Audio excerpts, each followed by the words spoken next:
Most of us spend our whole lives trying to avoid negative experiences. Listen to why Dan never protects his team from the full benefit of learning from what didn't work. Hi, Shannon Waller here, and welcome to this episode of Inside Strategic Coach with Dan Sullivan. Dan, in our last episode, which was all about granting others uniqueness and unique ability teamwork, you made mention of not wanting to interfere with the full impact of someone learning from their negative experience. You have a no rescue policy. I'd like to dive into this because this is a different philosophy that a lot of people have in terms of working with other people. Yeah, well, first of all, I like to step back a little bit and talk about how I've kind of trained myself and educated myself. I think, as far as I can remember, because my mother actually gave me a lot of encouragement just to learn from my own experience. And what I mean by that, you learn from your good experiences, but you learn from your bad experiences. Bad being that in the moment they happen, that feels bad. It feels like a failure. It feels like a defeat. And you feel like you've been set back by the experience.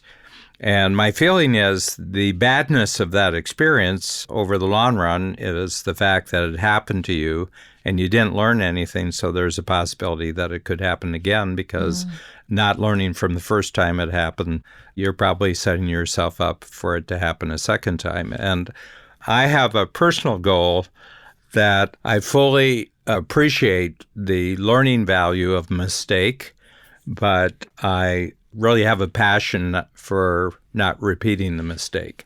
I believe that most of the learning value of a mistake should be in the first time so that it doesn't need a refresher in the second time. Okay. It's a good way to talk about it. Yeah. So I don't worry too much about making mistakes. I don't worry about getting it right. I try to look at everything I do from the standpoint of who I'm doing it for. And if they judge that what I've done is really good, then in my mind, it's good. No matter any thoughts I may have had about how it could have been better, and I'm sort of disappointed. And I find perfectionists never look at things from other people's point of view. They only look at it from sort of some internal standard, which is absolutely meaningless in terms of anything that happens outside of them. I can remember times when I was very perfectionistic when I realized, this is a game I'm playing with myself. This has nothing to do with whether other people find me valuable or not. So I have a rule that my criteria for what we create in Strategic Coach is that it's all about check writers. If you want to know whether something you've created is really valuable, check it out, actually go out and test it out with someone who could write you a check for it. And they'll either write you a check or they won't write you a check.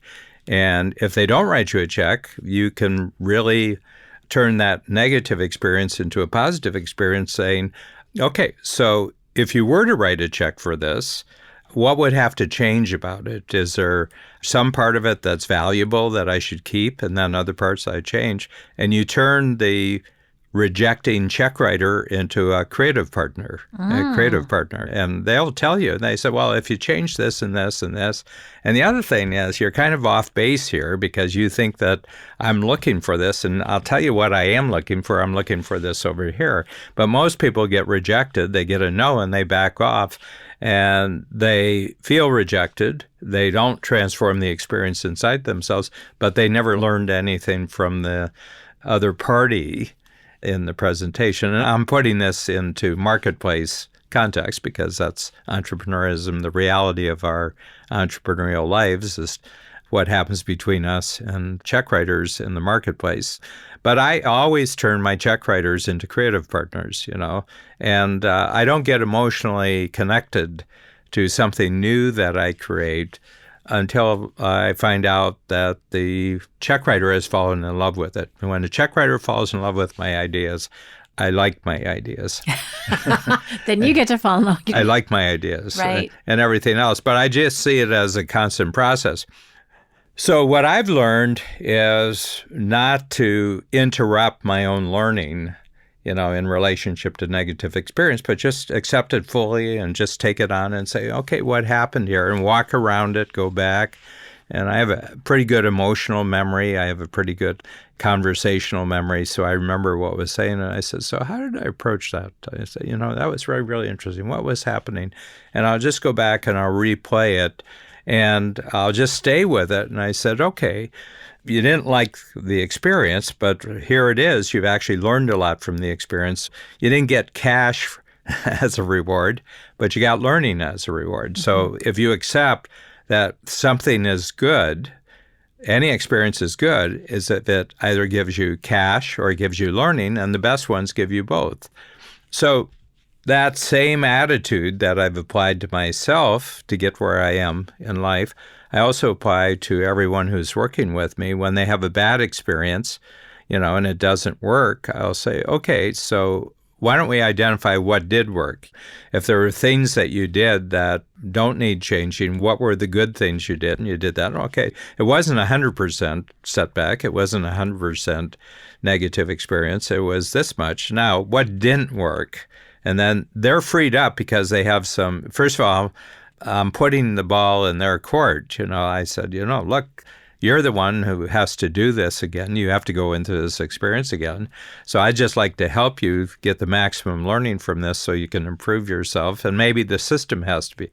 Maybe it was partially you, and maybe it was we didn't support you properly. Mm-hmm. There's something about our system. And I invariably find if it seems like a personal mistake, it's largely a system mistake. And this is how you improve your system, by not punishing people for having negative experiences. And then I want them to show themselves how they can reward themselves for having a negative experience. That every time they make a mistake, if we handle it in such a way that they jump ahead in their understanding, they jump ahead, and then the next performance is much better than anything they've done before. And I want them to have that constant feeling, don't be afraid of making mistakes.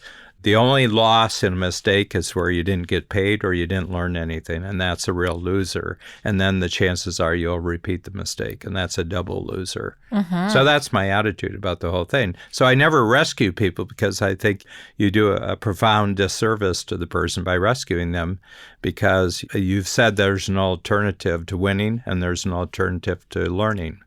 There isn't an alternative to winning, and there isn't an alternative to learning, but there may be a delay where you have to transform yourself. And I want them to be completely freed up and confident that they can use their experience and transform it into new strategy, new skill, maybe an entirely new way of approaching the situation. And I don't want in any way to interfere that they don't get the full impact of their negative experience, so that in the future it produces a totally positive result for them and for us. They're part of our team, so we benefit from their improvement. This is such a great topic, Dan, and your way of looking at it is so opposite to parenting strategies. Well, I would say ineffective parenting strategies, and people's, helicopter parents, snowplow parents who clear all the obstacles out of the way. And I think some of that has carried into the workforce as well. Just general purpose jerks. I mean, yeah, there's just general purpose jerks out there who always are hitting on people for mistakes. Right. And everything just gets paralyzed and everything stagnates because people become afraid of risking anything or doing anything new because they might get a mistake that they get punished for. I said, look, the person has already been punished by the negative experience inside themselves. You don't need to do it. They would like to improve it. They would like to transform this. And if you give them, a proper structure and a process for doing it, an enormous amount of encouragement to actually try again and improve themselves, you really keep things very, very energetic, and you keep things very, very confident, and people are very, very motivated by just trying new things because mistakes are not a bad thing. Again, the impact of this, to my mind, is kind of stunning. A couple things. One is you really help people think about their thinking. Mm-hmm. So as opposed to just being in that emotional reactive zone that happens after you get a whack, the world did not like your approach on something. There's an opportunity to step back, and we have this awesome tool in Coach called the Experience Transformer. And you've always said this, the box to describe, because these are all amazing thinking tools, but the box to describe the situation is quite small. It's like briefly state the experience you want to transform or learn from. That's the language. And then what about the situation work? So we're doing a positive focus. And you point this out a lot because this tool actually used to be called the negativity transformer. And then we realized, oh, it actually works on everything. But in any bad situation, as you said, it wasn't all bad. There's always something that worked well. And then what didn't work. And when you can look at it dispassionately, what happens is that people take responsibility for what worked, and then they also take responsibility for what didn't work. So if they missed a step or skipped something, now we have to add to the system. If they weren't the right person for that particular task, it becomes so much easier at that point because you're now thinking about it, you're writing it down. They can get a lot smarter really, really fast. And then again, what would you do differently next time to have a different experience? So that learning tool is so useful, and we've done it. We've done it to solve train wrecks, as we occasionally call them. We've done it when things did not go the way that we wanted. We've used it to transform experiences that went well that we wanted to replicate in the future.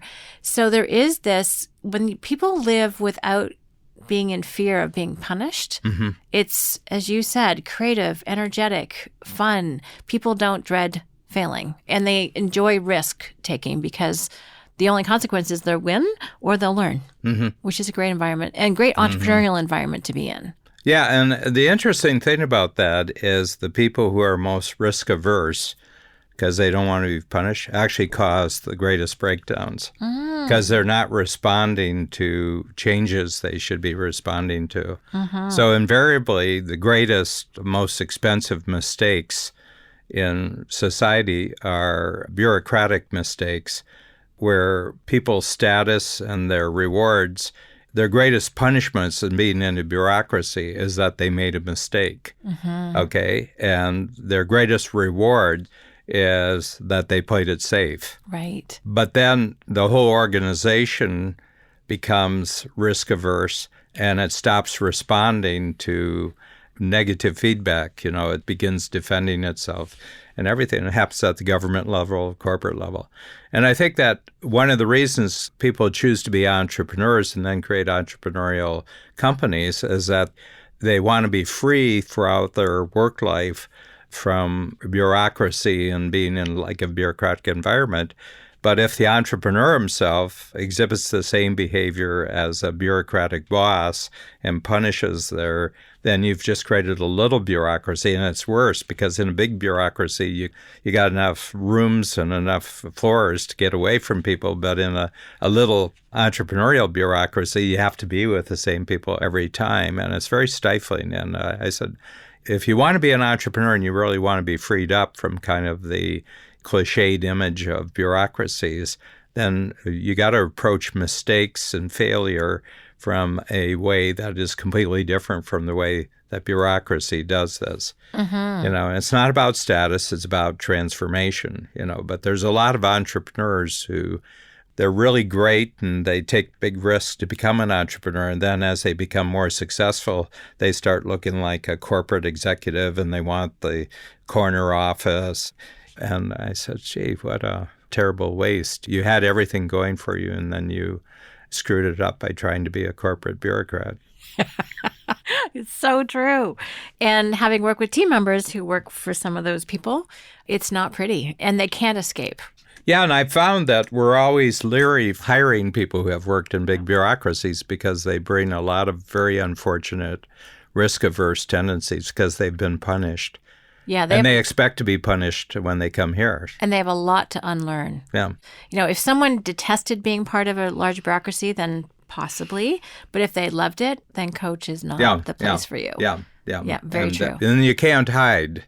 I mean, there are places to hide in a large bureaucracy because there's meetings, and it just seems to be an overwhelming amount of meaningless communication and work, whereas in a entrepreneurial company, you're so close to the marketplace and cash flow is totally determined by you being alert and responsive to going on. Well, the place where you have to mostly practice alert and responsiveness to get ready for that front stage out in the marketplace is backstage with the way that you work with each other.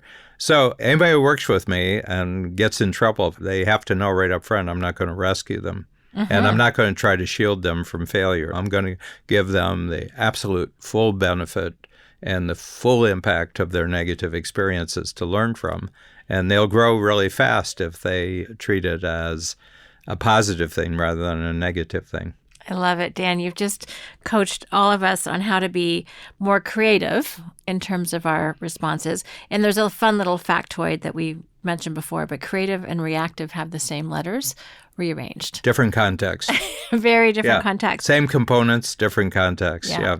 The other thing I'm taking away from this conversation is that really engaging your audience, be that the marketplace or an internal audience even, as your creative partner to learn from, as opposed to playing it safe and not wanting to risk anything is quite a neat approach. And I think a lot of people haven't really thought of it that way. And the other thing is just to really help people, coach them to learn from their experience quickly and sit down with them and just help them do it. And that way they take much greater ownership of their experience. And then you've got a growth partner, not someone who's a corporate bureaucrat. Okay. Thank you. Love this. Thank you.